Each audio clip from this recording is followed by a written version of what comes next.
Welcome back to Clubhouse Chronicles, the place where the central Illinois music scene gets loud, proud, and unfiltered. I'm Twit, your host with the most for displaying the stories, the sounds, and the struggles of the bands making waves right here in your backyard. Clubhouse Chronicles is the official podcast of Broken Record Music Club, your favorite independent record label, bringing you music for whatever you are going through. With that, let's buckle on up because this isn't just a podcast. It's a front row ticket to the heart of your indie music scene. And we're sitting down with some young pups today. They've been in the scene for a minute, but they're a little younger than our usual demographic. They're out of Blono. They just put out a solid little 3-piece demo tape, if you want to call it that. Slick sounds in the basement. So we're sitting with Bryth. And the members of Bryth, Ricky Lesney, Logan Hodge, Owen Kaufman, and Emily Rich. What's going on, guys? Welcome to the Clubhouse. How are we doing today? Hey, what's up? Feels good to be on. It's good to meet you. Yeah, glad we could finally get this arranged. I believe Ricky was at our Broken Record Music Club barbecue. Correct. That me and Logan were there. Yeah. And we sat and we talked for a sec. And we were just kind of waiting for some new music to get this organized, and voila, here we are. We've been waiting for new music too, so and feels good to have something out again. Yeah, and we're gonna get into all of that today. But I always like to start at the beginning. How did you all start playing music in the first place? Okay, separately or as a band? Separately. The band one is the next question. So okay. So I guess I'll really it started as I'm just gonna be completely honest. It started when I started the first time I actually picked up a guitar and held it in my hands was when I was like 13. And I was trying to impress a girl. I'll be so real. I think the first ever thing I learned was Polly by Nirvana. That was the first ever thing I ever played. But ever since that moment I played that little thing, I was like, wait, I can do guitar. So ever since then, it was that my parents had a little mini Squire Strat sitting in their closet for who knows how long. But I literally asked, hey, you have a guitar laying around that I could use? And they said, I think so. And they just went up and grabbed that. And it was perfect for me because I was a small child. But yeah, that was kind of how it started. And all through quarantine, it was just me sitting in my room, just writing and just learning Nirvana riffs. And it kind of like grew from there. And now I'm playing power chords in bars and stuff now. So that's fun. How about you, Logan? I started playing guitar, I'd say around the same time as Ricky. I started taking lessons. I still take lessons now because, it's just good to always be learning new things. And I started off playing, the same stuff as Ricky, like Nirvana, we're like grunge alternative rock stuff. And yeah, here I am now. That's it. I think I started playing bass I think the same time as Ricky during quarantine. So it's like when I was 12 and he was 13, whereas I was around the same time. First of all, I didn't know much about rock instruments at first, just because the only instruments I was ever shown as a kid were classical stuff, which my mom kind of wanted us to do, me and my siblings, because she did marching band, but I never enjoyed any of it, nor did I really find any of it appealing. And then I watched this anime called K-On! On Netflix. That was kind of my little kid entertainment during quarantine. And when I saw Mio on bass, it was the most amazing thing ever. So I told my dad, I want to play bass guitar. And he's like, oh, we have one. I'm like, what? So complete lore drop. I discovered all my dad's rock history background. So I started playing bass after that. Took a few lessons from the Chittix orchestra teacher, Miss Mezer, who she was really awesome. I mostly play just kind of whatever I like. And just I like a lot of Duster, and Garbage or Celebrity, he's skin and all that. And then I think throughout school, it was kind of more of a side hobby. And then I met them and kind of just started getting into it more. It started in first grade, I believe. My parents wanted me to learn an instrument, and they let me choose. They didn't really care if I played like piano or drums Lucky. or guitar. So I chose drums just because those looked the coolest and they were the biggest. So Again, I lucky. chose that. And I took lessons all the way up until 7th grade, I believe. I did jazz band throughout middle school and part of high school. Same with marching band in high school. And yeah. Yeah. I did want to mention, I don't know why I don't know why I left this out. My dad was in bands like since like all across like the 80s and 90s. So he's a guitar player too. So it was bound to happen at some point, I feel like, for me. But yeah. And your dad was in a bunch of bands during that. Yeah, era. Yes. my dad played in a few bands like when he was in high school. He also like worked at a radio station back in California. That I think he's actually met a few celebrities that shocked me, and I was like, wow. But yeah, and he never. The reason he never told me before is because I'm a triplet, so like obviously raising like 3 kids at the same time, like it finding time for that, and also he didn't think it was very important, which I thought it was very important, Lore, because I'm like, here I am being forced to do 5th grade orchestra when I could have been learning how to rock out. Or at least do jazz band or something more Yeah. entertaining. Very valid point. Yeah. It seems like you all have a history of like genetic lineage of rock and roll. So no doubt it was bound to happen, written in the stars. Oh yeah. So now that we know how you guys all got into music, how did you come together and form Bryth? We had a talent show at our high school. As most things, but it was more like just like a big festival. end of the year festival. It's called Westfest, like you said. But they have an offshoot in the auditorium where it's an open mic talent show thing, and she was playing. She had a bit where she played Celebrity Skin by Hole, and I was like, hey, it's a bassist, and so I kind of went up to her and said, hey, want to join our band?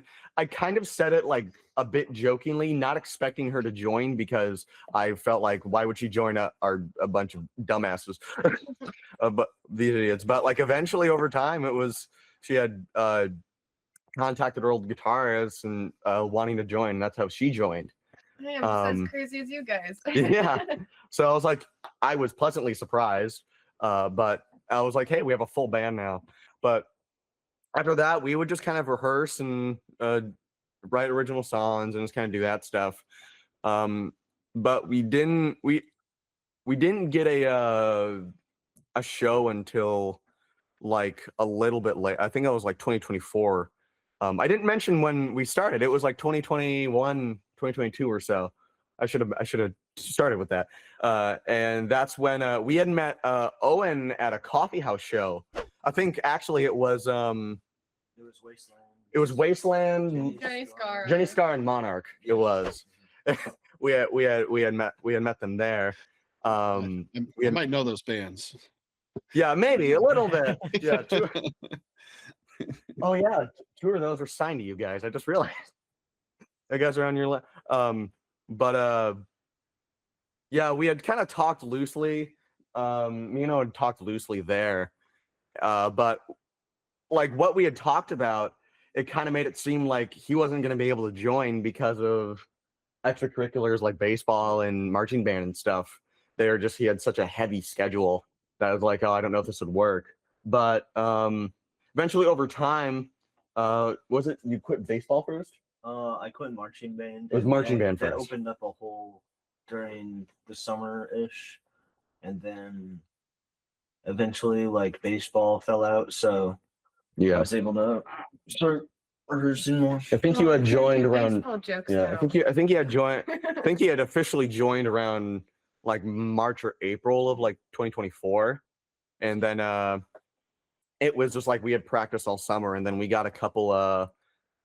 We got like 2 gigs at the night shop. Rest in peace. Yeah, it was kind of there, and then it was kind of like radio silence for a while until last year in July when we had gotten a show in Champaign, and that was kind of when everything started to take off, and so now we're here. And actually, that last year, that was when our other guitarist had we had falling out with him. So we had kind of been looking around for things for people, and I was like, I didn't really even have an idea of too many people, but I did. Emily had always, even when we had her previous guitarist, she had been talking about Logan for a while, and she had brought up his name ever since he saw us play at one of the talent Well, shows. just like Logan said that you wanted Yeah. to try talking to Ricky, and I'm like, well, just collect him. He's okay. Yeah. And eventually I was just like, I vividly remember being in PE class doing like the morning laps Yeah. in the beginning of the class, and we had I was just like, You asked me for his name. I had asked her like, what's Logan's last name? And I had just looked up his name on Instagram, and his account was right there. I was like, damn it, I'll just ask him. I might as well. So right then and there, I just said, hey, how you doing?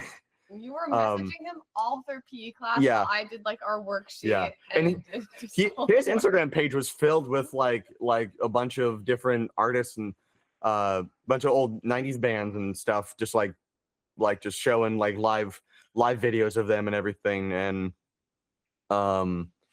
yeah, eventually he was at rehearsal almost, I think, the next week. And yeah, so this iteration of Bryth has been around for a year. a little under a year, I think, but we're getting there.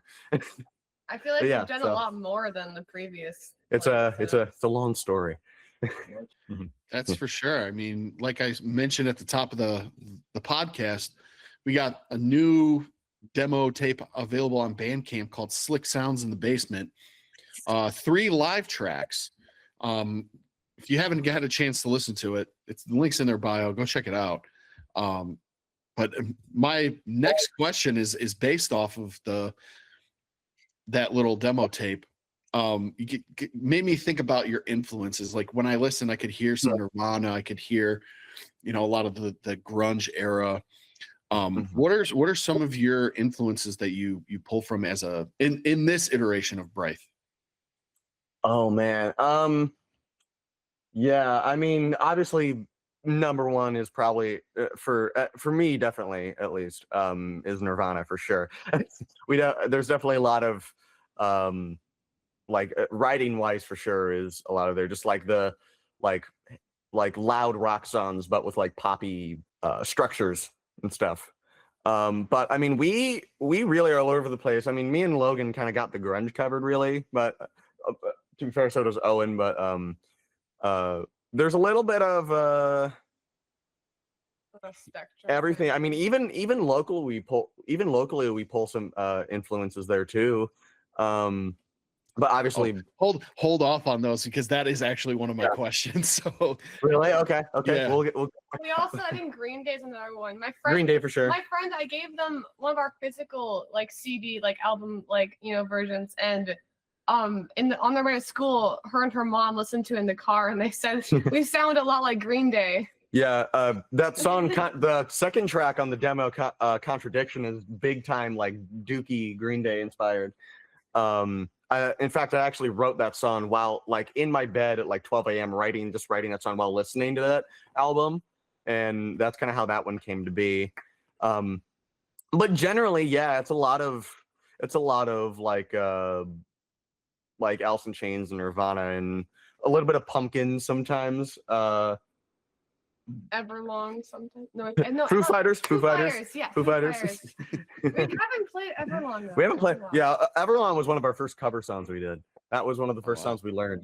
I know that we're probably definitely not alone in that.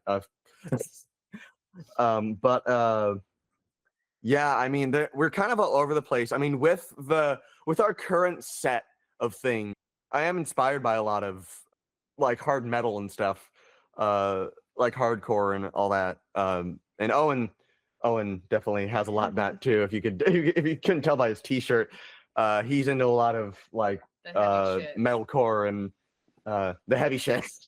It's always the silent one, my mom yeah. says. It's always the quiet one. Like the drummer too. The end of some of our songs are kind of like like randomly. If you hear some of that influence in Freak, where we had that big breakdown. We like to do it a lot. We actually have a song called Leatherface, where it starts out jazzy and weird, and then it kind of gets into like just kind of grungy punk stuff. But then the ending of it is like slam metal. And I just love, like, we do a lot of things where we do literally just combine genres in one song. We like to get really weird sometimes, especially with that song. Yeah. I definitely picked up on that in Freak, like at the end, getting a lot heavier. But like at the very beginning of Freak, like it jumped out to me right away because it sounded very much like Polly. You talked about that was like the first song you learned. I was like, is this fucking Polly? And then it changed, and I was like, oh shit! Yeah. Like what a we do a lot of the we like to do the quiet loud dynamic a lot.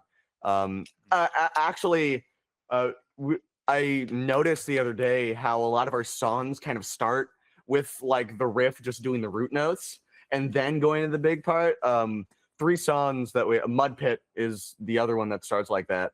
But we also have a song that we do have recorded, and it might be out soon. We don't know when, but it might be out there. We have a song called Mantis, and it starts like that, out like that too.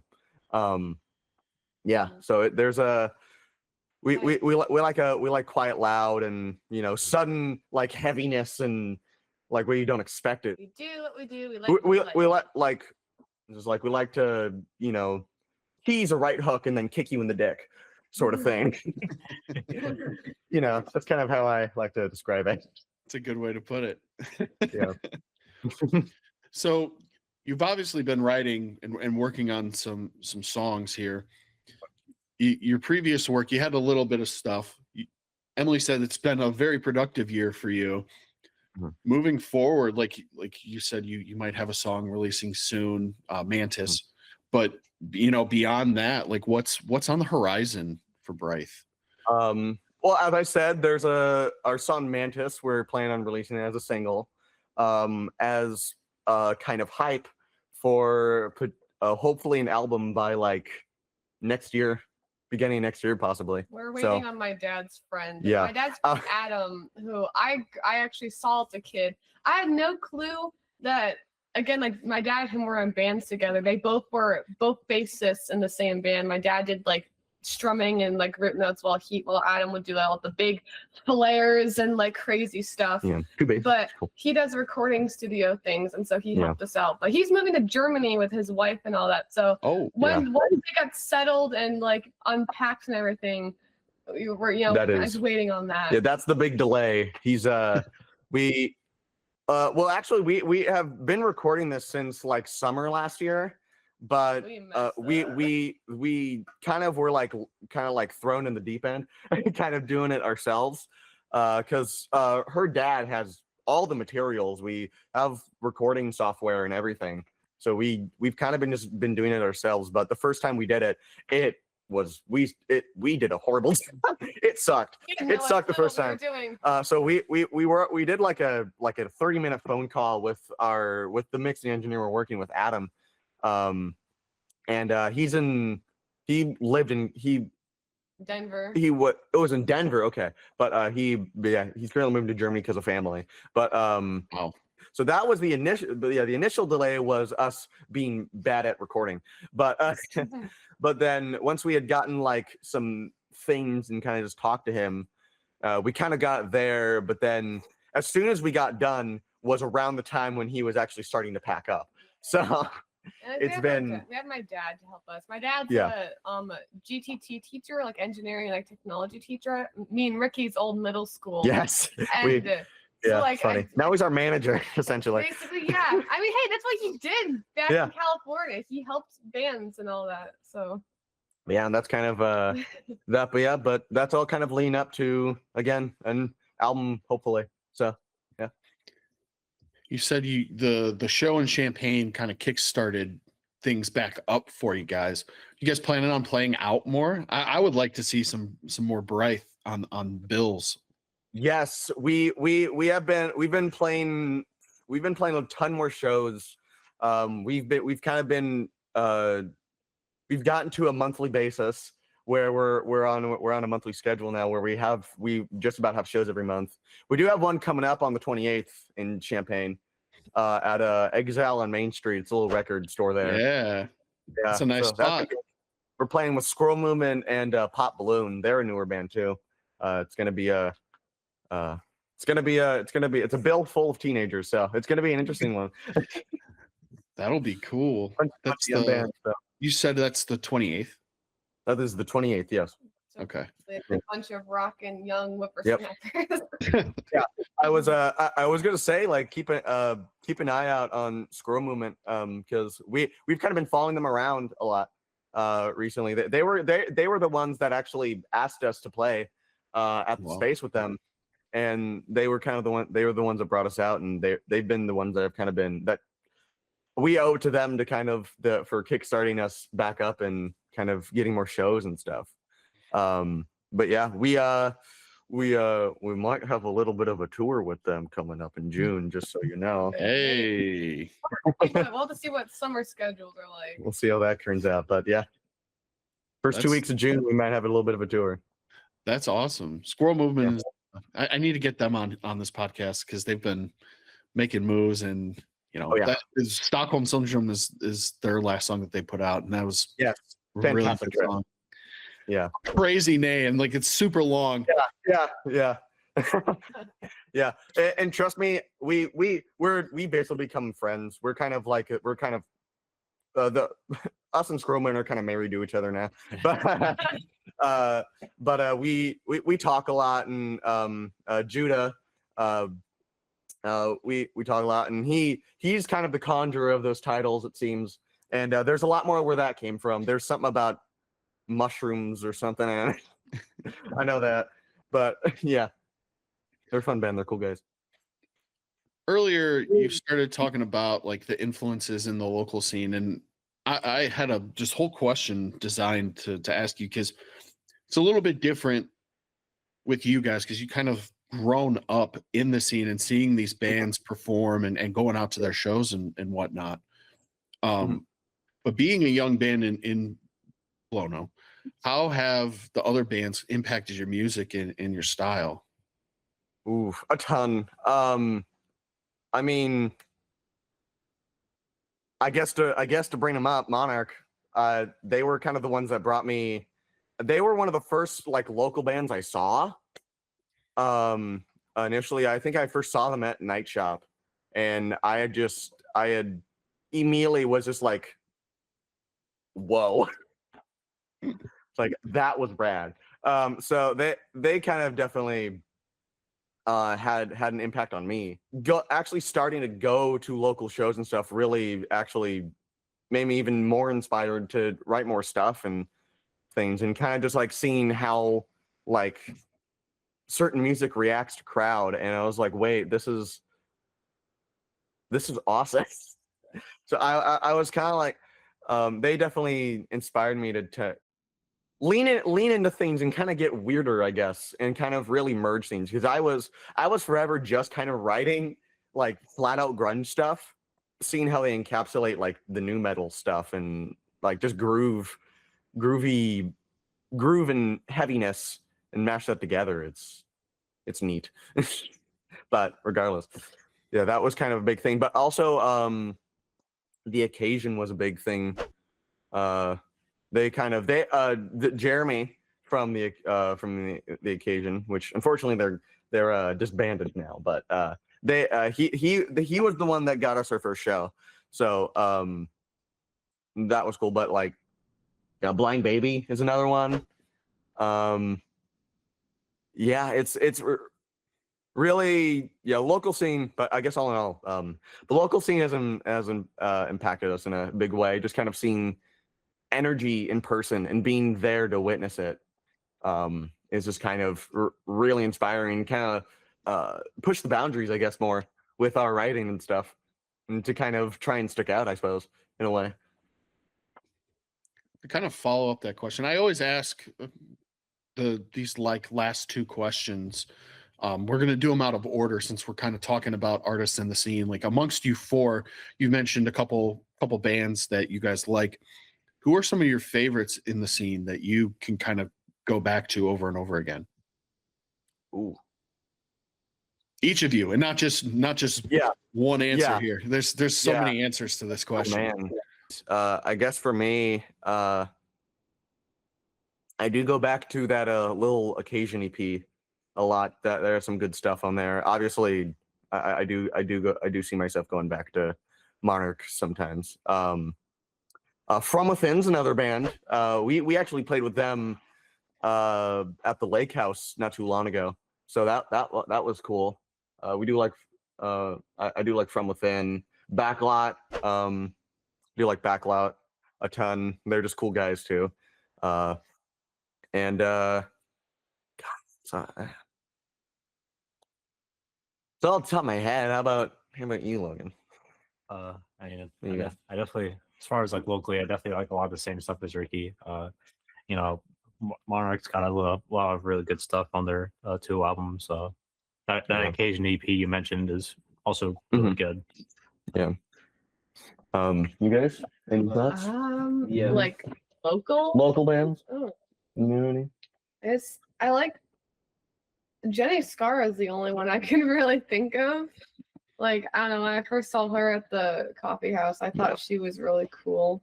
Yeah, I will admit, me and Logan are kind of the ones that go out the most. I will admit. Fair enough. Yeah, but Escape Rope was one of the Escape Rope's bands good. that we played with.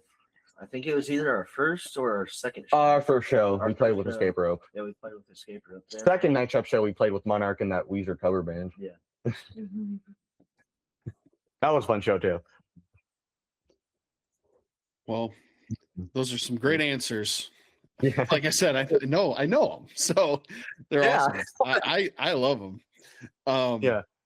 For this last question, I mean, throughout this interview, you've talked about how important the scene is and growing up in that scene. So I kind of want to take this last question a little different way. I want to ask, fast forward to February 7th, 2027. What does Bryth hope to accomplish in the year? Wow. Well, a lot more music releases. Yeah. Probably. My mom keeps telling me every time I come back for a show, like, you guys need to record more Yeah. stuff. Just skip school. Just don't go to school. Yeah. I guess because I mean, we've definitely, being honest, we haven't really made our mark yet in Blono on it. We've definitely made our mark in Champaign-Urbana, just with Scroll Movement bringing us out a lot and bringing us up there. We really haven't kind of had a ton of stuff here. We've only really only recently played Meltdown. We also played Lake House again, but those are really the only things. But we seem to be a bit of have a lot more traction in Champaign. So that was kind of like obviously making some more moves in our hometown. And I guess a year from now, hopefully we have an album by then and actually and maybe even then playing more, just playing more, honestly. My dad always talks about how like one of our biggest I guess setbacks or obstacles is our age and how like a lot of venues aren't like all ages like they used to be when he was younger. Like it's a lot harder because like a lot of stuff is at bars and places that don't allow. Like these two are old enough to go just people have step foot in those places while me and Logan we're not 18 yet. Yeah. So we're summer birthday kids. Yeah. So it's just once we are old enough to at least step foot in there in those places, it should get easier Yeah. because we'll be legal adults. Yeah, I think also a lot of I think it'll be a lot easier to do a lot more things just because Yeah. these three are still in high school, but they are graduating this year. So that once we're all graduated and don't have school to worry about, it's like it'll make things a lot easier. I feel Yeah. like so. I said it at the top of the pod. We got the young pups here. They're still in high school and they're rocking out. Be sure to check out their new project, Slick Sounds in the Basement, on Bandcamp. We'll have a link to it down in the show notes. So make sure you guys go check it out if you're listening and interested in what Bryth has to say. That also begs the shout out to Lucas Ford, who let us record at his place. He has a little studio called Studio 115, and he just wants to let bands just do stuff. So shout out to that man.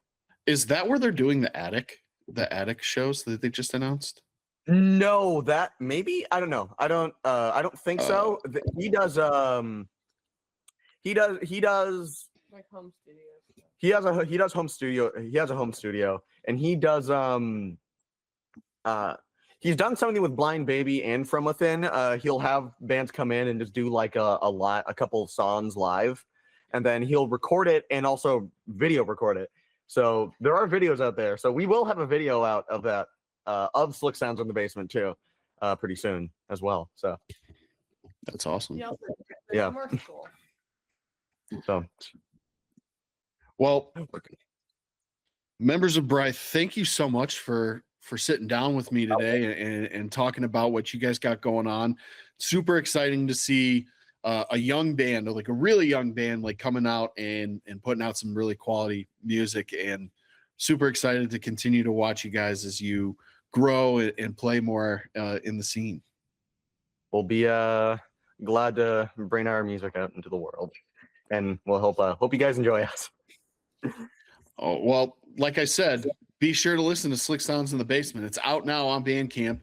Link will be in the show notes, so check that out. You can follow Bryth on Instagram at Bryth Makes Music. It is BRYTH, Makes Music. You can also check them out on YouTube at Bryth Music. Same spelling on Bryth. They also have a Facebook page. Check them out. And as I said, they're on Bandcamp. So be sure, check them out, give them some love, and go support them if you can, up and coming in the scene. Yeah. Just like that. That's our show. Cool. You've been hanging out with Clubhouse Chronicles, where the sounds are hot, the stories are hotter, and the vibes absolutely off the charts. Don't forget, hit us up on Instagram at ClubChronPod for all the updates, news, and more on this podcast. We have some exciting things coming. Drea Aarons is cooking up a hell of a vlog series that we're about to launch. She will appear on our Instagram page to kind of explain more of that. So check that out. For all things Broken Record Music Club and more, you can go over to our Instagram at Broken Record Music Club. We're also that across all platforms, so check us out. If you're watching on YouTube, huge thank you. Everything is on the Broken Record Music Club channel, so feel free to check out videos from Jenny Scara, Motus Band, Monarch. Check out some of the events we've thrown. But this podcast is the main thing that lives there. If you could take some time and like the video, comment, share it, and subscribe, like that does numbers, not just for our channel, but for the platform itself. It pushes out to this interview and so many more to a huge wide audience. And the more we can do that for these artists, the better, because that's the goal, is to get these artists heard and seen by more people, because they deserve it. They make killer music. So if you have the time, do that. You can also follow us on Spotify to get all the updates of this podcast. So feel free to do that. Now that I'm done with my marketing spiel, thank you guys for listening. Until next time, keep it loud, keep it proud, and remember, Central Illinois is where the music magic happens. See ya. Peace.